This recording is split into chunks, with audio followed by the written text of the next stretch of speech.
Warning, this video is not recommended for easily seasick pirates. Hello, the Bruce is Roos here, and welcome to Golden Sandsbox. Today, I'm going to take you through the tale of how I set out to complete the second Pirate's Life tall tale, the Sunken Pearl, completely, totally grogged. Now, I know what you must be asking yourself. The Bruce is Roos? Why? Well, something I've loved about the Sea Thieves community since I've started to play was people's creativity and a willingness to think outside of the box. But I feel that box has not been pushed far enough. I wanted to create a channel where I aim to have fun, test the limits, and really break open the sandbox that is Sea of Thieves. So for today's task, I'll be completing the entire second Pirate's Life tall tale completely grogged out of my mind. The rules this time were very simple. Rule 1. When actively trying to move, I must carry the chest of 1,000 grogs or be 3 grogs deep. Rule number 2. I must be grogged from the moment the voyage begins to the moment the voyage ends. My journey started searching the seas high and low for a chest of 1,000 grogs. 2 hours and lots of dead captains later, I procured the infinite supply of grog. This chest would be vital on my mission as it would keep me feeling loose and allow me to constantly have my thirst quenched without needing to rely on my boat's grog tankard. Once procured, the voyage began and we headed southwest from Daggertooth Outpost. My first fear was that I had to sail past the Fort of Fortune, where just 30 minutes prior, I had to, out of pure tactical necessity, swim over and keg a solo slooper that was chipping away at the fort. That slooper was back, and I feared combat. Would they see me and instantly latch on? I sure hoped not. Defending my ship under normal circumstances was no big concern, but having to defend it grogged would have been a nightmare. If I sunk, I would have lost everything. I steered clear though, and made it far enough away that I could breathe again. I had forgotten that under the influence of grog, not only did things feel a bit blurry, but you would lose sense of control and sometimes drift off in one direction or another. This caused me to fall off the boat a couple of times. Honestly, my worst fears just came true.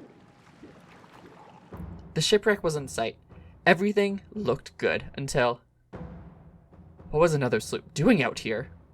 Did they somehow know I was off to do this tall tale? I groggedly grabbed cannons and supplies, ready for a fight or a sneaky board. But off they went. Off to the north. Maybe Mermaid's Hideaway, maybe Crescent Isle, anywhere but here. Off into the wilderness, leaving me alone at my destination, the site of the Sunken Pearl. Now, most of the first half of this tall tale was not too complicated, just took some time. Swimming underwater while grogged and holding something is a very slow process.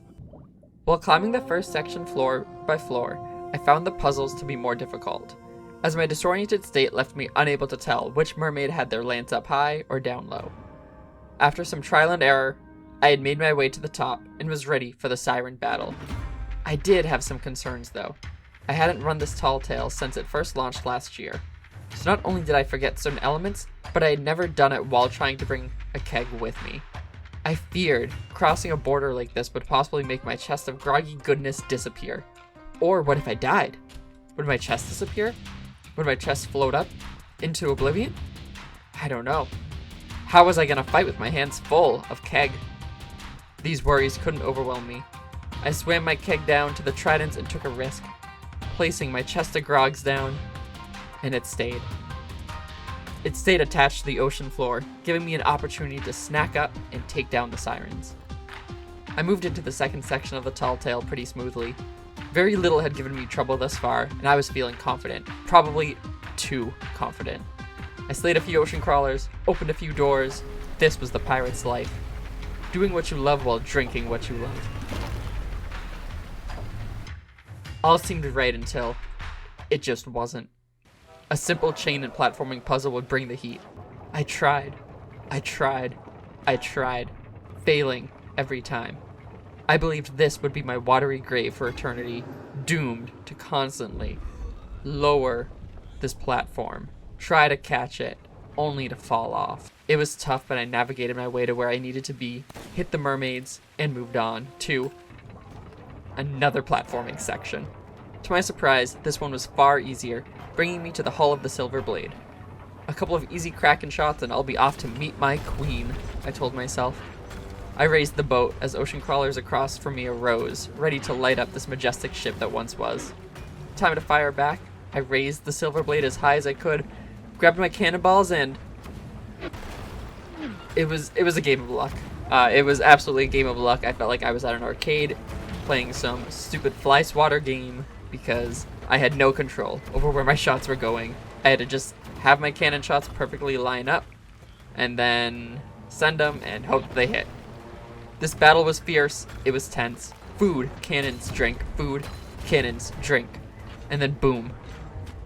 Darkness. What would happen? Would my chest of grogs disappear?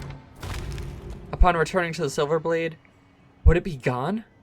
Was this all for nothing? I ran through after hearing the bells, and sure enough, my chest had survived. It was good. All was good. I kept pounding away at the ocean crawlers and the eventual Kraken mother herself, my heart pounding as I ran low on food that I actually wanted to eat. With the Kraken mother defeated, I knew I was nearing the end. I made my way to the final room. After a few platforming mishaps,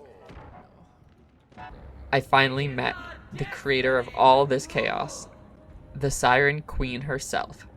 Unlike Captain Briggsy, she was asking to be cursed, and I ensured cursed she would be. I had made it, took her down, all enemies defeated, all platforms crossed, and I was just feeling so unwell. 2 hours of grog was 2 hours too many of grog. Too many cannon shots, even just the word shots had made me feel nauseous at this point. It was just too much. So I let the crew of the Black Pearl out of their coral tombs, completed the voyage, and swam back up.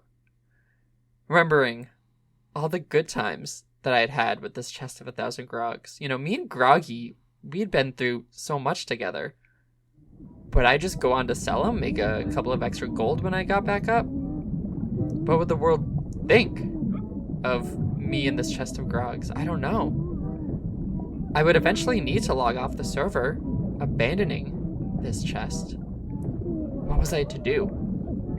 As I contemplated the fate of my cheery chest, Rare would take the contemplation right away, because they would put it all into their own hands. Struggling to breathe, I had no other choice than to let go of Groggy so I could eat and go up to meet him. Typically, when you drop treasure in this game, loot's gonna float right up to the top of the water.